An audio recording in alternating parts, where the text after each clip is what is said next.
Hello everyone and welcome back to another deck update. In fact, another Shaddoll deck update for Genesis. We just did one of these not that long ago, but there was a recent points update that reduced the points on Shaddoll by a significant amount, which means that we can play a lot more non-engine now, which is really nice, and even some particular in-engine pieces we would like to have.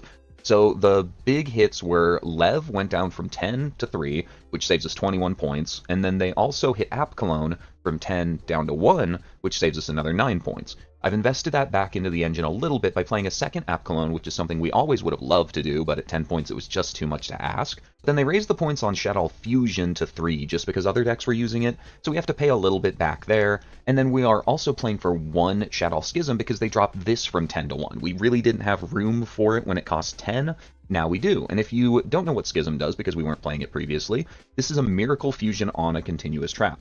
During the main phase, you can fusion summon a Shaddoll using materials from grave or field, but it can't attack directly. And then, if the opponent has a monster on field, and you made the Shaddoll fusion with the same attribute as one of their monsters, you can send it to grave. For example, if they're on an all-dark deck, then you can make App Cologne send one of their monsters, and then you still get the negate from App Cologne. If they're on a water deck, you can make Anayatalis and then send one of theirs, etc. Earth deck lets you send with Mesh or Shek, which is really nice. But it's 2 additional disruptions for a deck with a pretty bad going first end board to help us get to turn 3 to make sure we can turn the corner and win the game, which is very, very useful. We just didn't have the points for it before, and now we do. So let's talk about the rest of the changes. So for someone who thinks Void Unleashing is super, super important and a mandatory 3 of, why did I take one out? Well, that's because now we can afford 3 copies of Triple Tactics Thrust. And Shaddoll is probably the best Thrust deck in the game. That's because not only can we search the Void Unleashing, so it's like we have 5 copies now, we can search the Shaddoll Fusion, and if we resolve Shaddoll Fusion, we tend to win that game. We can also search Fusion Deployment if we didn't open access to Cartesia. We can search Ultimate Slayer or Heavy Storm to help us break the opponent's board. Just so many good options, and if we're going first and the opponent triggers Thrust, we're playing 1 Karma Cannon, which we can set off of it, which all but ensures that we're going to be able to survive their turn, get back to ours, and again, turn the corner with advantage.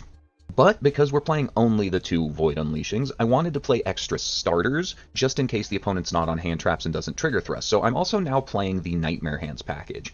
This allows us, if we see the Nightmare Hands, to just send Maskmaster from deck to grave, and Maskmaster represents full combo by summoning himself by banishing the Nightmare Hands, then Foolishing Squamata, who Foolishes Greasta. Now we've got the materials to go into Mesherer, and we can go from there. So I just popped in 3 extra starters because we're losing the one from Void Unleashing, and it still doesn't take our normal summon, which I like to leave open for either an aerial or just setting a dragon the opponent's not going to suspect, or normaling Cartesia if we open her, things like that. So I went with this one over something like Armageddon Knight, which is also 1 card combo, but takes our normal summon.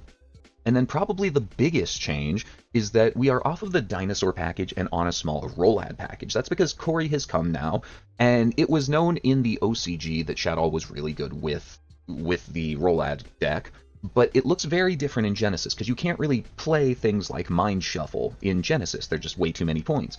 But we can play this small package for a reason. One is that we can send Skull Archfiend of Chaos off of Shaddoll Fusion. That does the full combo. If you don't know what this package does, if Skull Archfiend of Chaos is sent to Graveyard, then you can Foolish Light and Darkness Ritual to search one of their 2 ritual monsters. We'll talk about what situation which ones are good in a second. And then the Light and Darkness Ritual can target the Skull Archfiend and Grave to add both back to hand. So now you've got material for a ritual, the ritual spell, and the ritual monster off of somehow anyway getting this to Graveyard. It's not even specific, it doesn't have to be tributed, just if this hits Graveyard. But that's not even the entire reason we want to play this card, because he can also shuffle cards back to summon himself from Grave and Banishment. And Shaddoll, if you've played it at all, you've probably noticed that they have a pretty bad time with just banishing too many of their own resources in the grind game. This allows you to get cards back in circulation, which is incredibly useful for the deck. But then we have the payoffs for the ritual thing itself, which is going to be Magician of Dark Chaos, Black Chaos, and or Blackluster Soldier, Soldier of Light and Darkness. The one you want kind of depends on if you're going first or second. You can play both in the main deck, but that's like an additional brick that I'm not huge on, so I tend to pick one or the other depending on the game.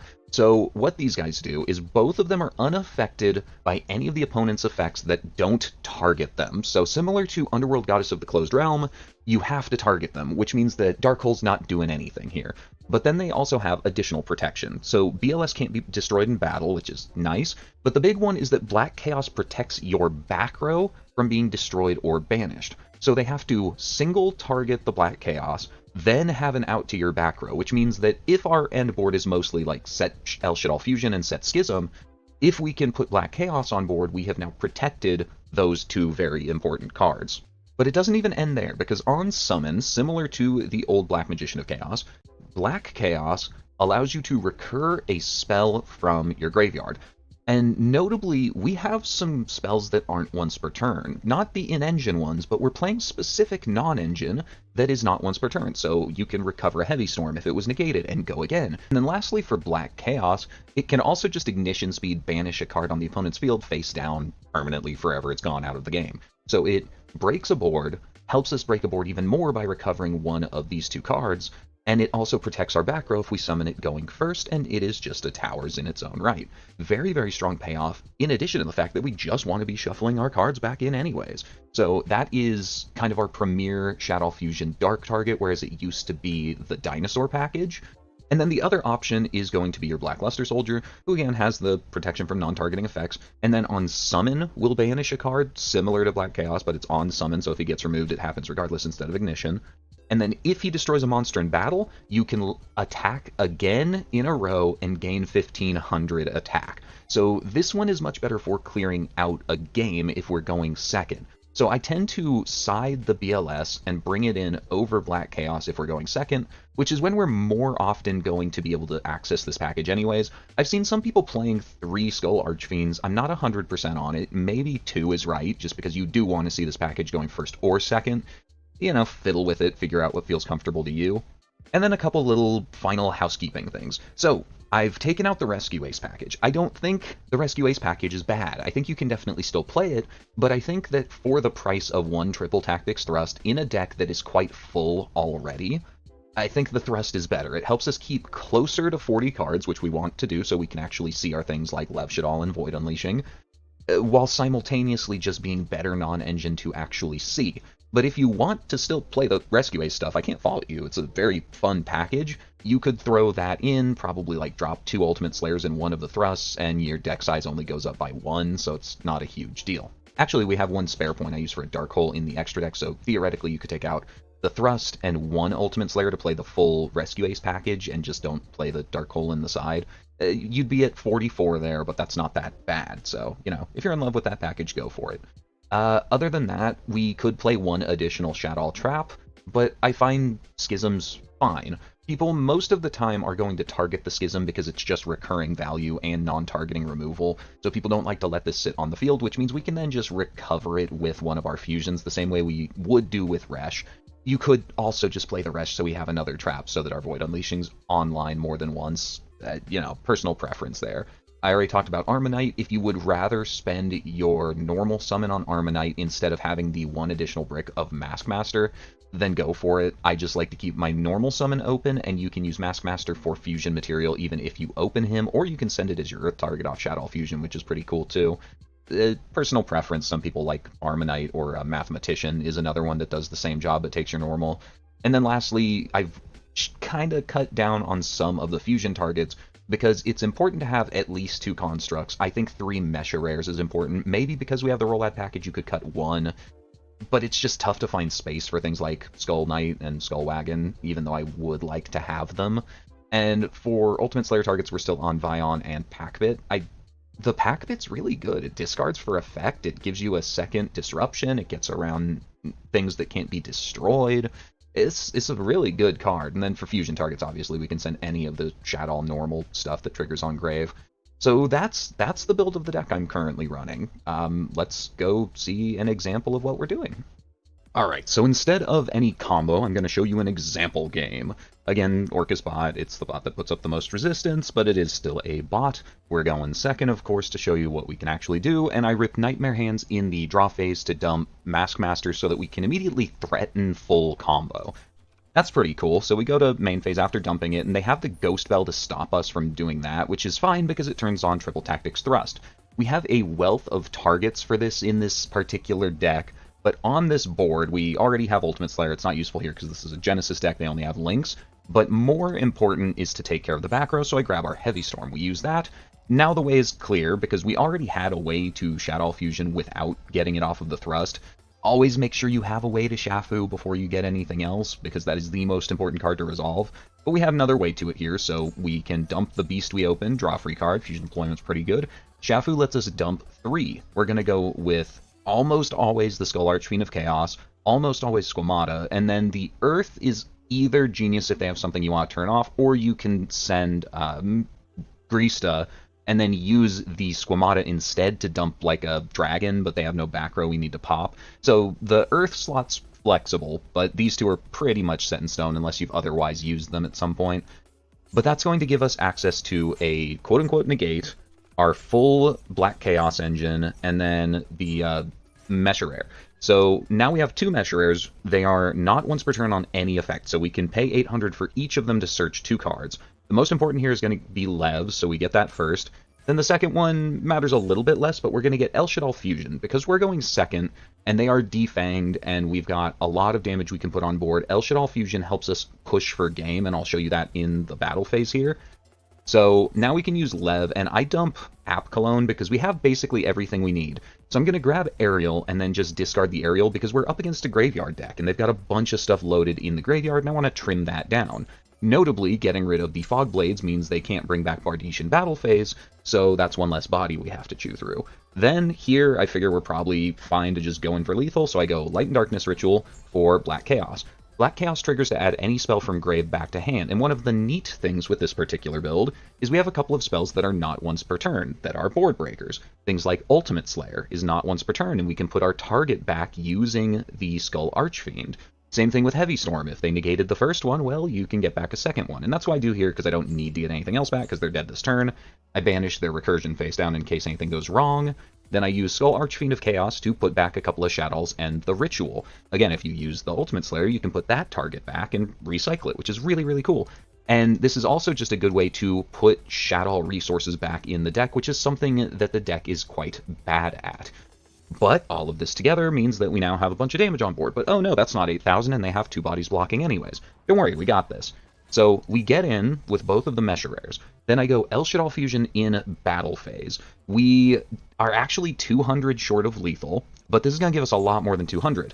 Because we can use the 2 Mesher Rares to summon out Shek, who is 26, and then both will trigger, because again, nothing is once per turn on them, to summon back both the Grista and the Aerial. So that's going to give us, like, well over 6,000 damage, so now we have 11,000 more damage on board after already attacking twice, for 56 total. So this is plenty for lethal. So that's kind of what we're trying to do. Break the board, pick the target with your thrust that is most important at any given time, make multiple Mesher Rares to keep the gas flowing and present threats. You know, it's not an easy deck to pilot, but it's a really, really fun one. Cool? Cool. Alright, and then we're on to games. I've got 2 of them for you this week, starting with one where we are up against Sacred Beasts, and they made us go first. It's going to be pretty clear that they built specifically to blind second, which I don't think is correct with that deck, but whatever. Also, you've probably noticed that evenly, that is because people love their floodgatey unfair decks on Omega specifically. So there has been this, like, going first, Angelic-y, pure turbo burn deck going around where you only get 3 effect activations before you die, and they're hard to out. The only thing that deals with it is evenly, so in this particular matchup, I needed that card, so while getting these games, I had to put in 3 evenlies. I don't think that's correct, normally, unless your entire playgroup is on Angelic-y Burn, in which case find a new playgroup. But anyways, let's get going. So, we're going first, like I said, and we already have Squamata in hand, so we can use Kuro to search Earl to use as part of our end board, which is really nice.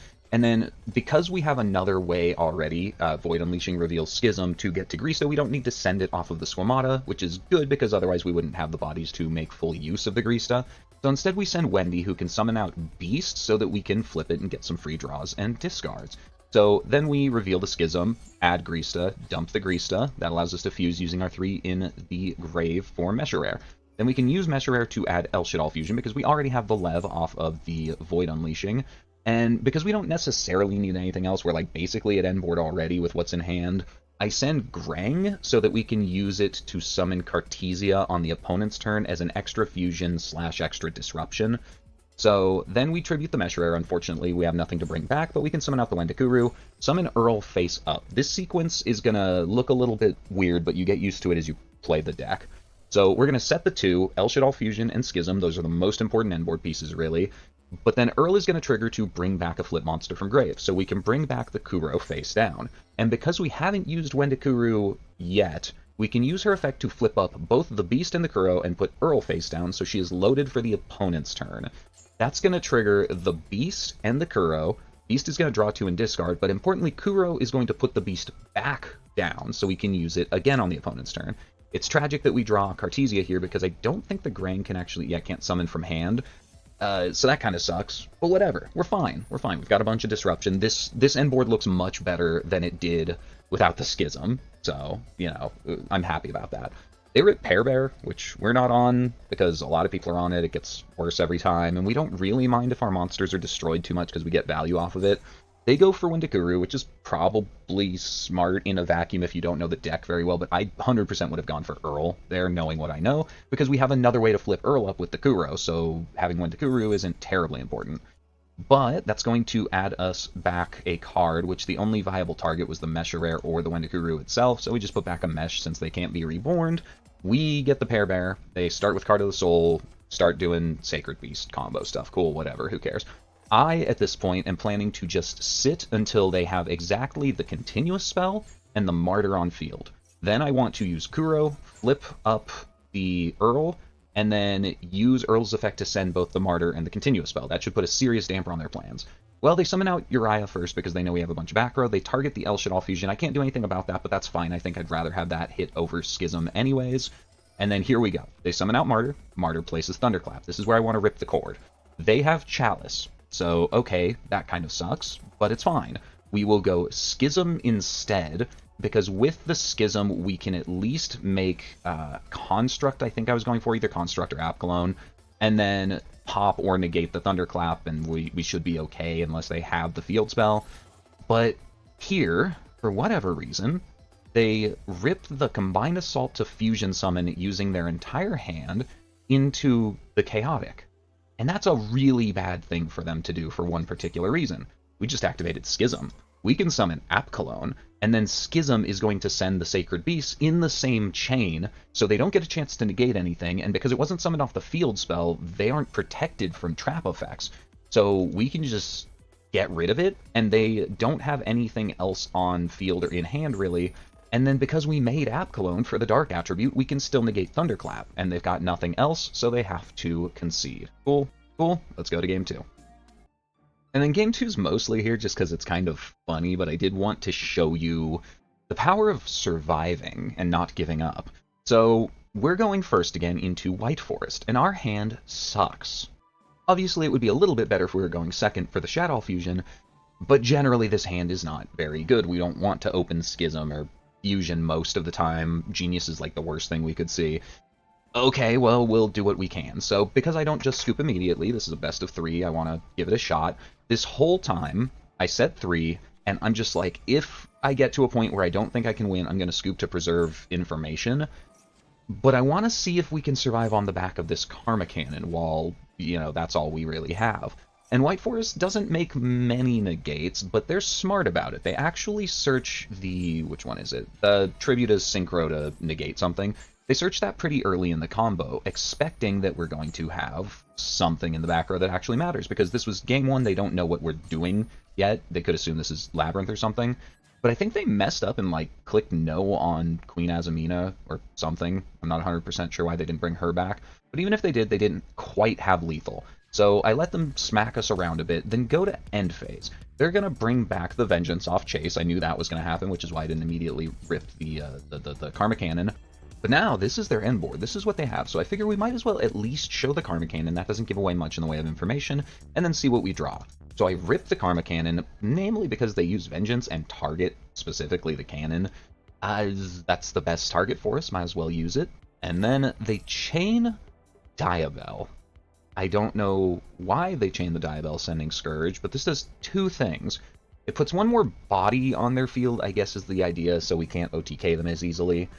But it lets us know where the Scourge is as well, so I'm not sure that's correct, but again, they don't know what we're playing. We might be on some OTK deck. The unfortunate thing is that by doing it this way, we have turned off Shaddoll Fusion unless they can get something else going.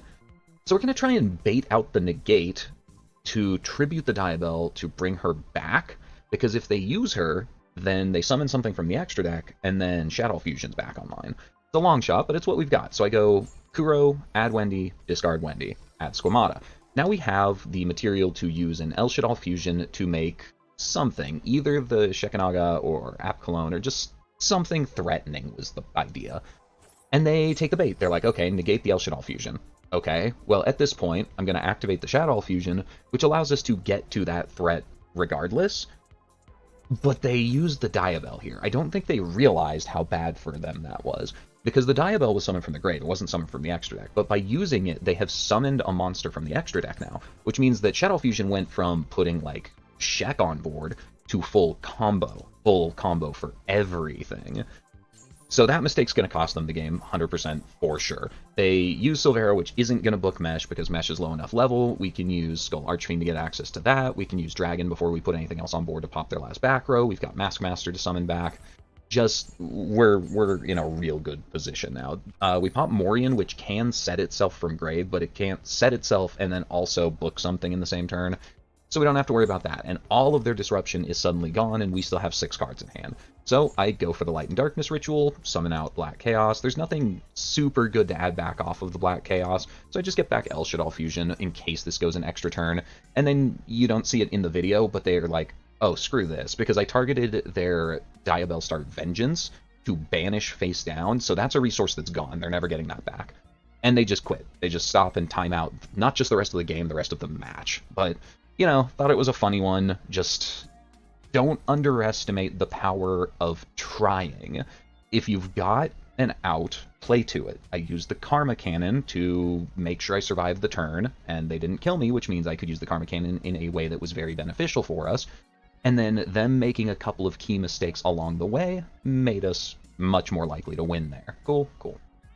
Alright, so closing thoughts, what's there left to say? I've done multiple videos on Shaddoll at this point. I'm really just happy that we have points back. Even if we didn't have the roll ad stuff and we were still on the dinosaurs, I think that would be fine. This stuff is nice to have, even though it costs us 5 points, just to recycle resources, protect our back row, blah blah blah. But even without that, just being able to play Thrust and Board Breakers to take care of some unfair things. Because Shaddoll is kind of a deck of Board Breakers already. We're playing, you know, Aerial, we're playing Dragon, we're playing Genius, we're playing Construct to always win in battle, we're playing Towers we can easily summon and negates and blah blah blah. So we're good at breaking a board already, but the deck really suffers into unfair things. Monsters that can't be destroyed, back row that can't be targeted. Things like that really screw us over, and so being able to play things like Ultimate Slayer and Heavy Storm help a lot.